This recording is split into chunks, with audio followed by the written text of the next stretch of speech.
What's up, everyone? Welcome back to my channel and another episode of Weekend Watch, where I'm giving you all the latest box office news and updates. We are now less than 2 weeks away from the most anticipated movie of the entire year, and that is Spider-Man No Way Home. Advanced ticket sales are through the roof. Theaters are selling out like crazy, so much so there are some places that are selling out 40% higher than Avengers Endgame. If that doesn't speak volumes, I don't know what does.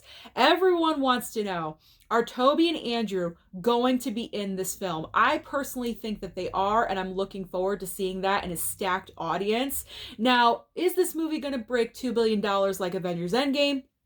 I don't think that's going to happen because we are still in a pandemic time. I mean, never say never, but I don't think 2 billion. However, if any movie has the capability of breaking $1 billion this year, it is definitely Spider-Man No Way Home. So I cannot wait to see this movie and looking forward to reporting about that box office when it happens. It's definitely going to break 100 million, no doubt in my mind. But what happened at the post-Thanksgiving weekend box office? It's kind of quiet, actually. Not very much. The top three remain the top three from the previous weekend. So in the number one spot was Encanto with another 12.7 million. Then in the second spot, we have Ghostbusters Afterlife with 10.3 million. And congratulations, it is now the newest member of the $100 million club. Surprisingly enough, House of Gucci remained in the third spot. I thought after weekend number one, it was going to fall and tank off the grid, but it maintained at number three with another 6.7 million. In the fourth spot, Christmas with the Chosen. I honestly don't know what this movie is. I have no idea. Haven't heard of it. Apparently it's a spiritual, religious movie, probably for Christmas time. Around $4 million, just beating out the Eternals in the fifth spot with 3.9 million.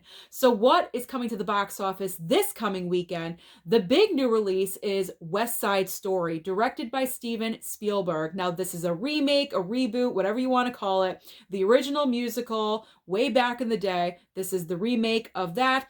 It's already getting great positive buzz, and I'm hearing that this movie is actually better than the original. And if anyone is able to pull that off, it's going to be Steven Spielberg. So I may go out and see this movie. I wasn't planning on it, but after hearing that, I'm thinking about it. I really am. So I'll be letting you know. I'll be updating you whether I go and see that or not.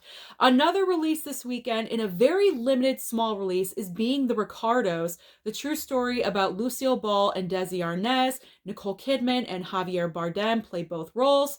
Now, this movie, limited release in theaters, but it will be out in the next couple of weeks on Amazon Prime. So if it's not in your local theater, just wait a few weeks. It will be on streaming for you. And speaking of streaming, what's streaming this weekend? As always, we have options for you. Over on Netflix, we have a new Sandra Bullock movie called The Unforgivable. That is looking pretty good to me. I'm probably going to watch that. Now, if you've been missing Sex and the City, you're going to want to tune into HBO Max this weekend because And Just Like That is premiering. Now, it does not have Kim Cattrall as Samantha Jones, unfortunately. They had a big falling out, but life has to move on, doesn't it? So I'll probably tune into this. I watched Sex and the City back in the day, and I'll report back and let you know how it is. Next on Amazon Prime, we have an original movie called Encounter. And then over on Hulu, the People's Choice Awards are airing this coming week. So the very next day on Hulu, you can watch it there as well. So no matter where you are in the theater or at home, there's plenty of things and options for you. Don't forget to like and subscribe down below, and I'll see you next time.